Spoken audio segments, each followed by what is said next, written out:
La team, le premier ministre malien avec le gouverneur de Kidal.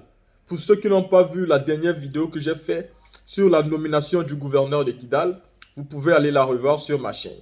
Le président Assimi Goïta a nommé un gouverneur à Kidal et donc il n'y a plus aucun débat. Aujourd'hui, Kidal a son gouverneur qui est chargé du maintien de l'ordre de toute la région, mais surtout d'exterminer avec ceux qu'on considérait comme les terroristes. Kidal sera en paix, tous les ressortissants de Kidal vont rentrer, Kidal sera construit et tout va se passer très bien à Kidal. Mais aujourd'hui, ce qui est bon, c'est d'écouter ici l'échange entre le gouverneur de Kidal et le premier ministre malien. Quand vous suivez les explications du combat du premier ministre Choguel Maïga, vous dites que oui, ce monsieur aussi, il aime son pays et il est en train de tout donner pour que son pays s'en sorte. Mais surtout, le gouverneur aussi, qui a eu le choix. Il avait entre choisi le côté des terroristes, vu qu'il était bien placé et qu'il avait même les possibilités de donner beaucoup de force aux terroristes, mais il avait aussi l'autre côté, le choix de choisir sa nation malienne. Et il a fait le choix. Même si bien avant, il était aussi hors de son pays, exactement comme le premier ministre Choguel Maïga. Quand ils sont rentrés dans leur pays, ils ont décidé de mener la lutte pour le Mali. Mais cela a été impulsé par un homme. Vous allez comprendre pourquoi je vous dis ça. Tout ce qui se passe au Mali a été impulsé par un homme. J'ai envie de dire, quand nous disons aux gens que des présidents comme Alassane Ouattara, M.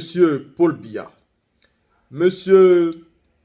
Denis Sassou Nguesso, tous ces présidents ont un problème de leadership. Si ces différents pays sont encore en reste aujourd'hui, c'est à cause d'un problème de leadership. Je vois certaines personnes qui viennent souvent dire « Oh, un président ne peut pas tout faire, il faut que celui-ci fasse ceci. » Si, un président peut tout faire et un président doit tout faire. Quand on décide d'être le président de la République, bien évidemment qu'on est chargé de tout faire. Si tu n'es pas capable de tout faire, ne sois pas président, va faire autre chose. Arrêtez donc de trouver les excuses à ces présidents non seulement nullards, vieillards et aussi incapables, qui sont juste capables de voler. Parce que quand il s'agit de voler l'argent du peuple, oh là ils sont très forts pour faire des stratégies, pour trouver des façons et pour se construire des grandes villas et envoyer les enfants fréquenter à l'étranger. Voici des présidents qui n'ont pas leurs propres enfants dans leur pays. Leurs enfants sont tous à l'extérieur car pour eux, la vie est plus belle ailleurs qu'en Afrique. Et c'est eux qui nous gouvernent. Et nous acceptons cela. La team, c'est vraiment invraisemblable et nous devons commencer aujourd'hui à comprendre que tout pays qui a besoin d'évoluer a d'abord besoin d'un véritable leadership. Et ce leadership doit d'abord être panafricain, doit d'abord aimer sa nation et être un vrai Africain. C'est ce qui nous manque dans nos différents pays. Aujourd'hui, le Mali a trouvé cela et c'est cela qui a impulsé les Burkinabés, fiers comme ils sont, intègres comme ils sont, à trouver aussi leur deuxième Thomas Sankara et ensuite a suivi le Niger, la Guinée. Et puis, nous sommes toujours là avec ces vieux dirigeants qui n'ont pas la capacité de nous pousser vers l'avant pour que nous allons chercher notre véritable indépendance. Nous sommes donc en arrière. La team, mais écoutons ici les chants du premier ministre Choguel Maïga et du gouverneur de Kidal. Monsieur le gouverneur, je suis de votre génération. Nous avons vécu les mêmes problèmes dans les années 70.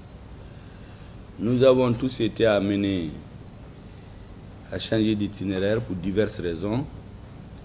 Vous étiez parti ailleurs, moi j'ai été au Niger. J'ai rappelé d'ailleurs récemment au ministre nigérien et au Premier ministre qui a souri. Je me rappelle aussi que après les études, moi je suis parti à l'extérieur, vous aussi vous étiez à l'extérieur. On est tous revenus à la même période. Et dans les années 90, je me souviens d'un certain nombre d'incompréhensions qu'il y avait au Mali. Mais comme tout bon Malien, nous avons parlé. Vous avez parlé avec les autorités. Et je dois témoigner que depuis que vous avez pris la route pour le Mali, oh combien il y a eu de tentatives de vous dérouter du chemin de la vérité. Vous êtes resté ferme, vous êtes resté vous-même. Personnellement, je suis resté dans la même posture. Je sais que les dernières grandes tentatives, les plus fortes, ont été exercées sur vous pour que vous tourniez le dos au Mali dans les années 2016-2017. peu de gens ont résisté.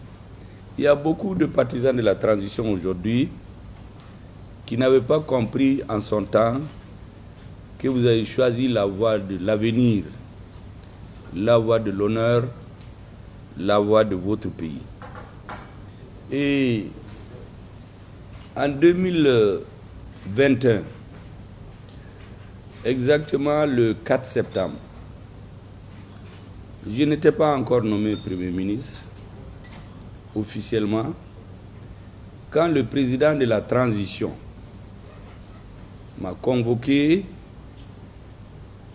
pour me dire combien il était attaché à la résolution définitive de la crise du Nord.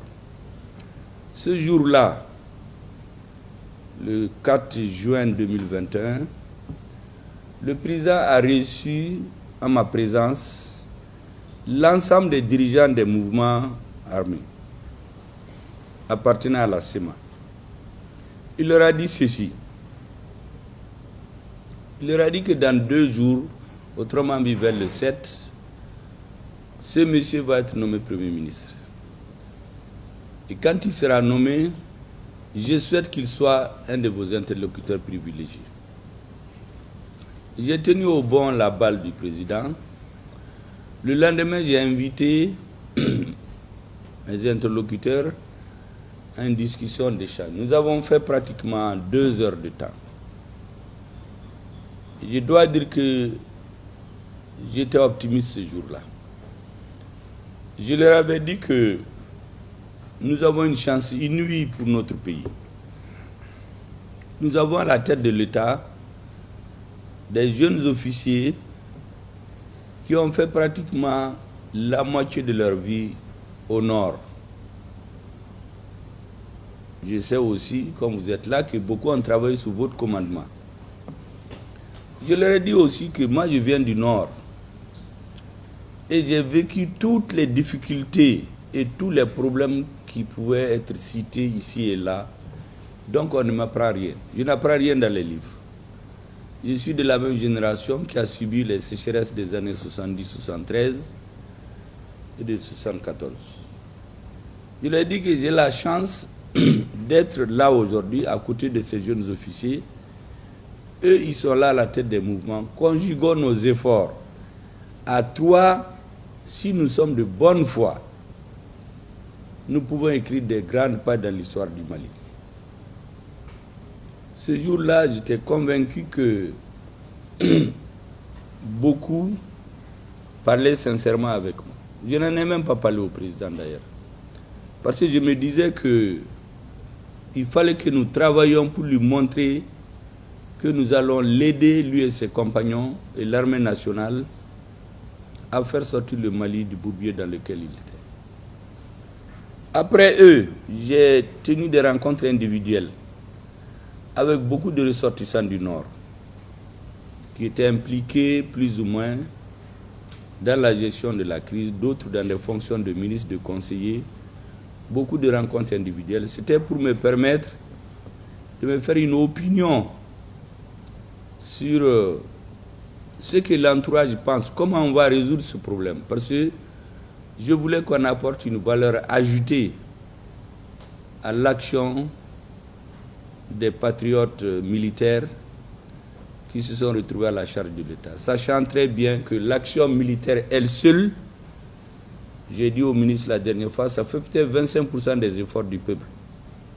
Et l'armée a magistralement accompli sa mission. En ce moment, je ne pensais pas que ça allait être comme ça.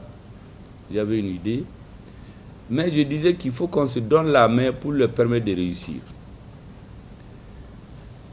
Certains m'ont déçu, m'ont clairement fait comprendre que je suis un rêveur, parce que le Mali ne deviendra plus jamais un pays uni.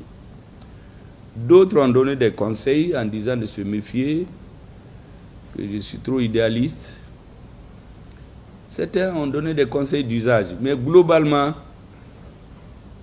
beaucoup doutaient. Parce que la hiérarchie politique, je crois que 95% de la classe politique même ne pensait plus que le Mali pourrait retourner à Kidal. Mais il y a des hommes qui ont cru, parmi lesquels vous, parmi lesquels le président de la transition et ses compagnons, parmi lesquels notre armée. Aujourd'hui, nous sommes dans une situation où Dieu nous a facilité la tâche, pour ainsi dire. En même temps, c'est compliqué, mais vous savez, plus on travaille dur, plus les résultats sont meilleurs. Et quand vous avez été nommé, le président de la transition vous a reçu le lundi 27 novembre. Généralement, quand le président reçoit, on ne reçoit plus. En général, c'est de bas en haut. Mais votre cas est spécifique. Il fallait d'abord recevoir des instructions du président. Ensuite, les différents ministres sectoriels vous ont rencontré.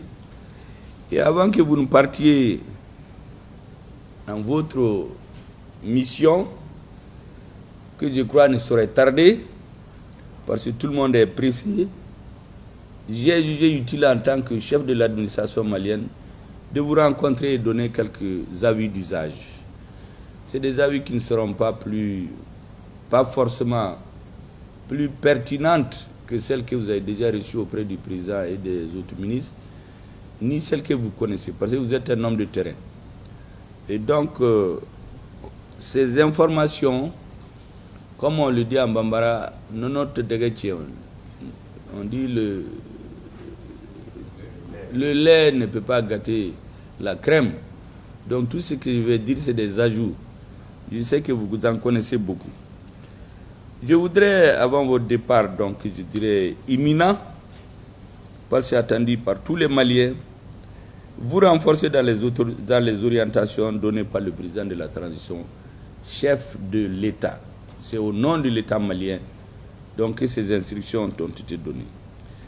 Dans ce sens, monsieur le gouverneur, ici même, le lundi 20 novembre, j'ai tenu un conseil de cabinet avec tous les ministres pour donner suite à une instruction pertinente et urgente du président de la transition d'identifier l'ensemble des problèmes que nous pensons doivent être résolus pour pouvoir l'aider, vous aider dans l'accomplissement de votre mission.